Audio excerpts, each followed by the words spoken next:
Saludos amigos, bendiciones. Placer de estar con ustedes nuevamente a través de esta red social. Buenos días, buenas tardes, buenas noches, según sea el caso y la hora donde nos están viendo y a la hora que nos están viendo. Una vez más, junto a ustedes, Pastor Gunde, para compartir o dar una explicación a una pregunta que nos hacen llegar y que demos una interpretación de la parábola de los 10 leprosos. Bueno, no era una parábola, es una historia que vivió el Señor, porque una parábola es algo inventado, ¿no es cierto? Que nos da una enseñanza, pero esto realmente sucedió.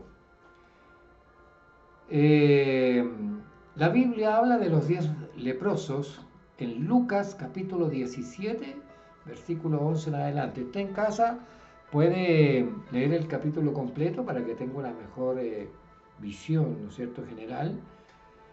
Pero nosotros vamos a leer del versículo 11 al 18, ¿ya? Que es lo más esencial, por efecto de tiempo. Lucas capítulo 17, 11. Yendo Jesús a Jerusalén, pasaba entre Samaria y Galilea, y al entrar en una aldea, le salieron al encuentro 10 hombres leprosos, los cuales se pararon de lejos, alzaron su voz diciendo: Jesús, Maestro, ten misericordia de nosotros. Cuando él los vio, les dijo: id, mostraos a los sacerdotes. Y aconteció que mientras iban, fueron limpios. Entonces uno de ellos, viendo que había sido sanado, volvió glorificando a Dios a gran voz, o sea, gritando. Y se postró rostro en tierra a sus pies, dándole gracias. Y resultó que este individuo era samaritano. Acuérdense que los samaritanos no podían juntarse con los israelitas, se tenían mala, ¿ya? Respondió Jesús y dijo: ¿no son 10 los que fueron limpios? ¿Y los 9 dónde están? ¿No hubo quien volviese y diese gloria a Dios, sino solamente este extranjero? Y le dijo: levántate, vete, tu fe te ha salvado. Bueno, trataremos de dar una explicación satisfactoria a este trozo de la palabra. Saben, vivimos en una sociedad de memoria corta, una cultura cambiante, donde la gente te busca cuando tiene una necesidad urgente, pero desarrolla de inmediato una amnesia selectiva en el instante en que sus cuentas vuelven a estar en azul. Ya no te necesitan, se olvida. Y esta historia de los 10 leprosos se puede contar como un ejemplo general de buenos modales, de cortesía. Pero cuando desarmas el relato bajo el contexto legal, médico, social, que se vivía en ese entorno, ¿no es cierto?, en los días de Jesús en la tierra, descubras una radiografía cruda sobre la conveniencia humana, sobre la deslealtad y sobre el dolor de la ingratitud. Y el escenario es desgarrador. 10 hombres con lepra estaban parados a la entrada de la aldea. La ley de sanidad, la ley higiénica de esa época, los consideraba muertos en vida. Ellos tenían prohibido acercarse a las personas. Ellos vivían desterrados en cuevas y muy lejos del campamento, y debían cubrirse la boca gritando: inmundo, inmundo, para que nadie los tocara. Y cuando ven pasar a Jesús, cuando ven pasar al Maestro, ellos unen esas pocas fuerzas y gritan desde lejos, desde la distancia: Jesús, Maestro, ten misericordia de nosotros. Versículo 13. Tenían la misma enfermedad, vivían en la misma miseria, sentían el mismo dolor. La tragedia los había vuelto socios, Jesús los miró y no los tocó, pero tampoco les da una palabra mística. Les dio una orden, algo legal. Id y mostraos a los sacerdotes. Eso era lo primordial. En el pensamiento hebreo, el sacerdote era el único fiscalizador de salud pública. Solamente él podía certificar que la piel estaba limpia para firmar el acta de reinserción social, o sea, la vuelta al campamento. Y los 10 obedecieron. Pero el texto dice que mientras iba, quedaron limpios.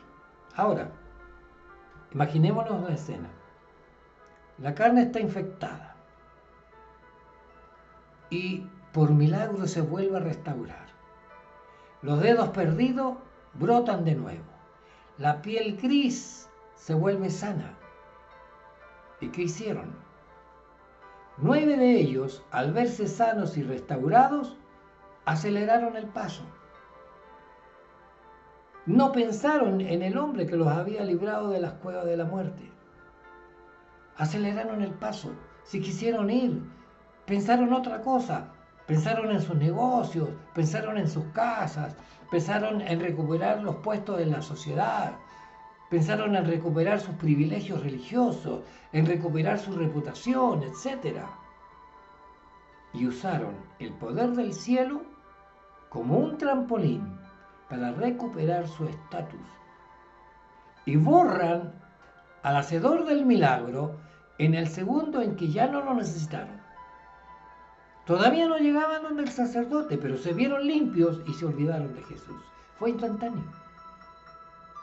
Y para entender la decepción que registra este pasaje, hay que ir a la raíz de la palabra. Sha'al. S-H-A-apóstrofe-A-L. Sha'al. Que significa pedir cuentas, hacer un inventario, registrar la lealtad de los que recibieron este beneficio. Sha'al nos demuestra que el cielo lleva una contabilidad estricta, no del dinero, sino de la fidelidad, de las acciones del corazón, de los pensamientos positivos y negativos hacia Dios. El texto dice que solo uno de ellos, al ver que había sido sano, vuelve y glorifica a Dios a gran voz, lo gritó y se postró rostro en tierra a los pies de Jesús, dándole gracias. Pero resultó que este no era israelita, era un samaritano, un extranjero que era despreciado por el sistema de Israel. Y Jesús mira el espacio vacío alrededor del hombre, agradecido, y entonces usa esta palabra, Sha'al. Jesús pregunta a voz en cuello, públicamente, ¿no son 10 los que fueron limpiados? ¿Los otros 9 dónde están? Versículo 17. El maestro pidió cuentas. El cielo registró la baja densidad moral de los otros 9 que se fueron, exponiendo una amnesia espiritual ante la multitud. Pero en el corazón de Jesús hay una recompensa espiritual que la envidia no puede comprar. Los 9 que corrieron al templo obtuvieron una limpieza física, algo externo, una solución temporal para su piel, que eventualmente iba a envejecer y posteriormente iban a morir. Pero en cambio, este extranjero, este único que regresó a los pies del maestro, Jesús le entregó un decreto superior. Le dice, levántate, vete, tu fe te ha salvado. Y la palabra que se ocupa aquí, salvado, para salvación, es sozo. S-O-Z-O, sozo, que implica una salvación integral, una restauración emocional, una sanidad de los traumas del rechazo y de la redención eterna, una salvación eterna. Mientras los desleales se quedaron atrapados en la superficie de su comodidad material, el agradecido se llevó el diseño completo del reino. Porque el cielo registra a los leales y a los desleales. Y saben, quizás hoy tú te encuentras sanando las heridas que te dejó una ingratitud humana. Algún amigo, amiga, pariente, no lo sé.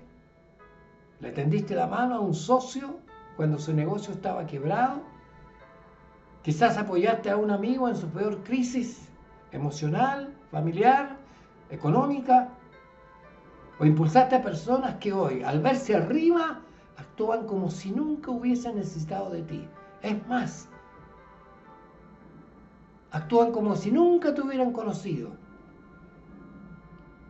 Tú vas al norte y ellos van al sur, pero cruzan la calle para irse por el andén o la vereda del frente. Y a ti te duele ver que han recuperado su estatus y ahora fingen no conocerte, ignorando las noches en que tú te has encargado de sus problemas. Pero escucha esto con total claridad. No te amargues por la amnesia de los que ya has ayudado a salir del pozo. El silencio y el orgullo de los ingratos no disminuyen el valor de tu siembra. Dios está mirando el escenario y ya ha registrado esa nobleza que hay en tu corazón. Eso quedó anotado en el libro de las obras. Y Él le pedirá cuenta a las personas desleales. Deja que ellos disfruten de sus privilegios, privilegios de barro, porque el juez justo se va a encargar de recompensar tu fidelidad con bendiciones de nivel superior, que la memoria corta de los hombres jamás va a poder bloquear. Dios te bendiga. Amigos, amigas, pónganos sus comentarios, los leemos todos, síganos para más. Estamos en TikTok como @Radio Israel FM, en Facebook también estamos como grupo Radio Israel FM, en YouTube estamos con mi nombre, @GunterTella7262, y si nos quiere escribir para algo más serio, una consulta, una noticia, bueno, no sé, un testimonio, escríbanos a nuestro correo corporativo tellesgunder@gmail.com. Escríbanos, nos interesa su opinión. Y nos juntamos en cualquier punto del planeta y en cualquier momento. Dios los bendiga. Chao, chao.